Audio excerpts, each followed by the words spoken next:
E a terceira dimensão disso aí é que isso funciona mais ou menos como testemunho evangélico em televisão, não é? Nós somos pastores, a gente sabe que Jesus cura mesmo, cura doentes, cura doenças de todos os tipos e cura toda hora. Agora, num auditório onde há 1000 pessoas e que 3 pessoas ficaram curadas, eu só tenho o direito de dizer que aquelas 3 ficaram curadas. Eu não tenho o direito de levar aquelas 3 na televisão e dizer assim, na minha igreja quem vem fica curado. Porque tem 997 indo para casa gemendo, se sentindo sem fé, desgraçadas, infelizes, abandonadas, mal amadas por Deus, repudiadas, porque não ficaram curadas.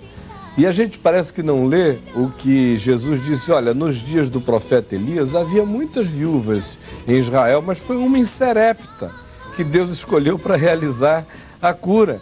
E havia muitas outras, realizar o milagre, e há muitas outras outras pessoas padecendo de necessidades em volta de nós, mas a eleição de Deus escolhe a quem quer, como quer. E ninguém tem o poder de determinar que naquele dia, naquela hora, todos ficarão. Mas o que é que se faz então? Elege-se o caso positivo, e aí oprime-se a todos os que não ficaram por causa da positividade da exceção. Se o milagre fosse a regra, ele já não seria milagre, eu teria que tratá-lo com a naturalidade com a qual eu trato a lei da gravidade. Mas deixa eu te fazer uma pergunta, entrando nesse assunto e fugindo um pouquinho. Mas era só para concluir o outro, dizer o seguinte, que aí, por exemplo, você deu o exemplo da lei de Dye. Como é que funciona? Funciona do mesmo jeito que funciona daqueles que se alimentam de milagre. Aquilo que dá certo, eles proclamam e propagandeiam. O que dá errado, que é a maioria, eles fazem o possível para esquecer. E a própria mídia, nesse final de ano, só vai dar ênfase às previsões. Raramente ela vem mostrando e checando a quantidade enorme de tiros que saíram pela culatra, que são a maioria. E aí, nesse caso, tem até um elemento de natureza estatística para funcionar. O Oswald de Souza ajudaria muito também a fazer os cálculos estatísticos e ver quais seriam as possibilidades e a previsibilidade estatística disso acontecer. Com isso, eu não estou negando o milagre. O que eu estou dizendo é que existe uma manipulação extraordinária por meio da propaganda para exaltar o acontecimento positivo em detrimento de milhares de outros que não se cumpriram, porque o que alimenta a fé das pessoas é sempre ficar pensando que o que aconteceu com o outro pode acontecer com ela, e só não aconteceu com ela porque ela não creu ou não teve fé. Mas esse ponto é que eu ia abordar. No tempo do Senhor Jesus, a Bíblia diz que ele curou a todos, menos aqueles que não tiveram fé, porque diz lá que na sua própria cidade ele não pôde realizar os milagres que queria, porque não creram nele. E admirou-se da incredulidade deles. Então, nos dias de hoje, existem 2 incredulidades, do enfermo, que é bem menor, e dos guias espirituais, que não estão, creio eu, com tal unção que possam repetir os dias de Jesus e pós-Jesus com os apóstolos. Mas eu não diria nem dos dias atuais, porque nos apóstolos você também vê a mesma coisa. O que a gente precisa saber é que Deus estava em Cristo. Deus não estava em Paulo do jeito que Deus estava em Cristo. Deus estava em Cristo no sentido de que Deus estava em Cristo. Cristo é Deus. Paulo estava cheio do Espírito de Deus. Mas Paulo não era onisciente. Paulo não compreendia todas as variáveis do bem a ser realizado e os produtos que aquele bem iria realizar. Por isso que ele diz, Epafrodito esteve doente até a morte, eu intercedi, Deus teve misericórdia dele para que não viesse sobre ele tristeza no meu coração. Eu tenho um espinho na carne que eu tenho pedido a Deus já 3 vezes que o tire de mim, mas o Senhor disse, a minha graça te basta. A gente vê em Atos 12 que Tiago, a cabeça dele é cortada, ele é decapitado, e Pedro é salvo. O critério qual é? Estava todo mundo orando pelos dois. E provavelmente até mais por Tiago, que foi quem teve a cabeça decapitada. Por Pedro, eles já estavam na obrigação da intercessão. Tanto é que quando o anjo libertou e Pedro bateu na porta, eles nem acreditaram que Pedro estava lá. Em outras palavras, A história Mas inteira os da dias igreja não são os mesmos, né? não, Caio? e nem Porque os propósitos de Deus se manifestam do mesmo modo. Não é? A gente tem horas em que a abundância dos sinais evidencia uma quantidade enorme de curas extraordinárias. Outras vezes, a fé tem que acontecer naqueles momentos de silêncio. Mas eu não estou falando objetivamente, exclusivamente da cura. Eu estou muito mais na palavra que diz que os olhos do Senhor passeiam sobre a terra e vê um coração que seja só dele e o fará forte. O que eu vejo hoje, nós estamos desviando do assunto, o que eu vejo hoje são corações que não são totalmente dele, que estão envolvidos com outras coisas e outras mazelas, e isso impede que haja essa manifestação, seja a cura num clamor coletivo ou a cura num silêncio, ou a salvação, que para mim continua sendo e será sempre a maior maravilha, o milagre dos milagres, a salvação, a pessoa se arrependendo e sendo transformada a sua vida, e o poder que transformou água em vinho transforma aquela vida ali. É nessa direção que eu estou. Me parece que... Nós estamos vivendo um momento apocalíptico, eu pessoalmente não tenho a menor dúvida disso. E a grande questão nesse momento é: quando vier o Filho do Homem, porventura encontrará fé na terra? Se não abreviar. E aí o que a gente vê? Não existe nenhuma previsão bíblica de diminuição do crescimento da religião. Ao contrário, um dos sinais da vinda de Jesus é a apostasia. A apostasia só acontece com aqueles que creram um dia e que se desviaram dessa fé original. Então, um dos sinais é de que haverá uma quantidade tão grande de pessoas que criam em Jesus e que transformaram a fé em Jesus num outro evangelho. Esse é um sinal terrível. Isso a gente assiste aturdidos em volta de nós acontecendo. Eu estava lendo essa semana um livro de Lutero chamado The Talk Table of Martin Luther, que eram as conversas dele com Melanchthon, um amigo dele, em volta da mesa. E você fica lendo aquilo ali, chega a dar tristeza de ver tanta pureza de coração, tanta esperança de que as coisas fossem ser diferentes, de que aquele movimento que estava começando fosse recuperar as purezas da fé apostólica. E eu olhando e disse: pobre Lutero, se ele acordasse hoje, ligasse a televisão e visse o pessoal vendendo o sangue de Jesus em saquinho, se ele visse toda a parafernália que está acontecendo aí, e a exploração do mercado da fé, porque é um grande mercado, isso virou um bazar de milagres para serem vendidas, né? E é uma coisa assim asquerosa, triste. Isso é uma grande apostasia, das mais nojentas, das mais feias que a história já conheceu. Aí você pergunta: mas não existem curas acontecendo nesse meio? Claro que sim, porque só existe um mediador entre Deus e os homens, Jesus Cristo, o homem. Então a Dona Maria, que está lá sofrendo, dolorida, toda arrebentada, pedindo misericórdia a Deus, não interessa se entre ela e Deus tem um lobo vestido de pele de ovelha. O amor de Deus é tão extraordinariamente grande que ele passa por cima do lobo vestido de pele de ovelha por amor a Dona Maria, que é o que ele faz todos os dias.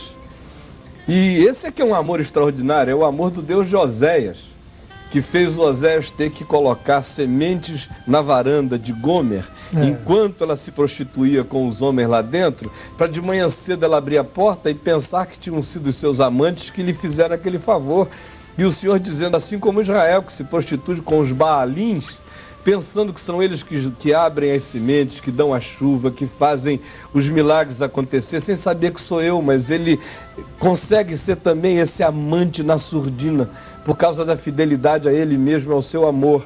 Agora imagina, se ao invés de lobos vestidos de ovelha, o que houvesse fosse uma legião de gente boa de Deus, santa de Deus, querendo dar glória a Deus com o que estivesse acontecendo, sem que aquilo fosse uma máquina apenas de arrecadar dinheiro, de explorar as pessoas. Se em sendo assim, Deus ainda derrama graça e misericórdia por amor ao coração ferido das pessoas, imagina se a intermediação fosse genuína. Se não fossem lobos vestidos de peles de ovelhas, mas ovelhas com caras de ovelha, coração de ovelha e coração de ovelha. Aí, meu Deus, a coisa é maravilhosa. Mas tem obreiros por esse mundo. Meu Deus, eu não... Espalhado que... Jamais diria... Que não existe. Que não existem, mas o que eu estou dizendo é que a prevalência já não é mais essa. Você se converteu num tempo, e eu também, em que às vezes dá uma saudade enorme de você ver aquela pureza das pessoas que estavam ali dedicadas ao Evangelho, só pelo Evangelho, gente que tinha muitos pudores de ser confundida com outra coisa, que queria que o reino de Deus não fosse mal interpretado jamais. E hoje em dia parece que há um cinismo generalizado. Voltando então ao nosso assunto, primeiro ponto, você gira a metralhadora quando é para dar um tiro só. Você era sobre as previsões e nós acabamos indo mais fundo e noutra direção. Mas, e que também não é mistério. Só um chutômetro. Também não é, não tem mistério, porque se você pega o horóscopo, e a gente tem que falar isso para desmascarar, você tem sempre a mesma coisa. Com aquilo ali. É a mesma coisa sempre. Porque os pobres sempre o tendes convosco. Então, se você fizer algumas previsões, não importa se elas sejam repetidas. Eu me lembro quando eu tinha meu programa de televisão na TV Globo em Manaus, o cara que fazia o horóscopo era um amigo meu. Então, eu chegava lá na produção e ele dizia o seguinte: hoje eu vou pegar esse, peixe hoje vai ser esse. Ele já tinha tudo lá montado. E todo dia tinha gente dizendo que tinha batido. Meu Deus, é a coisa mais óbvia do mundo. É claro que se você está num veículo de comunicação de massa, você vai ter sempre uma quantidade enorme de pessoas se identificando com aquilo. Mas... porque há um ramo, né? É igual profecias, que dizem que é profetadas, né? Eu sentado aqui no sofá, eu podia fazer uma profecia agora. Eu pego na tua mão e digo, você teve uma decepção muito grande. Eu posso dizer, essa senhora que está sentada aí nesse sofá azul de Napa, e que a empregada gritou da sala da cozinha, de que o arroz está acabando. Aí já tem alguém que já deu um susto, porque acabou de acontecer isso na casa de 100. Nós estamos entrando na casa de milhares. E não importa o dia em que entrar, que sempre vai ter. E aí eu posso sair multiplicando aqui as construções, porque a minha imaginação é fertilíssima. E daqui a pouco tem um monte de gente. Esse homem, meu Deus, é um profeta de Deus extraordinário. E se eu fechar o olho e tremer a mão, aí é que vão pensar que foi mesmo. E foi só um fenômeno de manipulação grupal. Com isso eu não estou dizendo que Deus não fala. Quando Deus fala, Ele fala mesmo, chama pelo nome, dá o teu endereço. Como essa semana eu recebi um telefonema de Manaus, de um rapaz que Deus me ajudou a levar a Cristo há 25 anos atrás. Foi uma coisa extraordinária. Ele disse, olha, ele estava num prédio querendo se matar. Quando ele ia pular da janela, ele disse que ouviu uma voz dizendo, procura o Caio. Ele não sabia quem era. Ele ia cair, procura o Caio. Procura o Caio. Aí ele saiu, entrou no fusquinha dele, saiu a cidade, tinha 1.200.000 habitantes naquele tempo. Não sabia para onde ir, ele rodou a cidade inteira, parou num bairro, na porta de uma garagem e falou, vou perguntar porque isso é muito louco esse negócio. Aí vinha passando um homem e disse assim, escuta, você conhece um cara chamado Caio? Aí o sujeito falou, eu e você também. Aí ele disse, como? Naquele tempo eu tinha 19 anos, não era tão conhecido. Era você? Não, ele tinha parado na garagem da minha casa. Ele já entrou chorando. Meu Deus, isso aí é uma obra de Deus extraordinária. Não é esse caleidoscópio de possibilidades infindáveis que manipula a cabeça dos fracos com uma facilidade enorme. Já que falou de falar diretamente, como é que individualmente as pessoas podem esperar esse ano que nós estamos começando? Olha, eu não poderia imaginar que no fim de 2002 eu estaria me sentindo como eu estou me sentindo, vendo a vida como eu estou vendo a vida e com os desejos interiores no coração de sonhar com o próximo ano e com o meu futuro em Cristo, como eu estou fazendo agora. Porque, por exemplo, a vida acabou para mim em novembro de 1998. Eu assisti o meu funeral. Eu assisti o meu funeral em todos os sentidos, uma quantidade enorme de pessoas que eu julgava que eram amigas, que não foram, de pastores que tinham andado comigo décadas e que desapareceram, de pessoas que empenhavam todas as formas de solidariedade e que de repente passaram a por trás me denegrirem para além de toda possibilidade e para além de todo e qualquer motivo que eu tivesse dado a elas para fazer. E o meu coração caiu numa falência total, porque a minha família se desconjuntou, porque o ministério que Deus tinha me dado o privilégio de construir durante 27 anos ruiu em razão das coisas que estavam me acontecendo, porque do ponto de vista da política nacional, institucional e da percepção pública da minha imagem, não só no meio evangélico, mas fora do meio evangélico, eu terminei o ano atrelado a uma quantidade enorme de suspeições. E aí acordar depois daquilo e virar de 98 para 99, você não queira saber a desgraça que foi. Uma vontade enorme de todo dia deitar e pedir a Deus que o meu coração parasse durante a noite. Eu não queria mais viver. Eu não queria me assistir.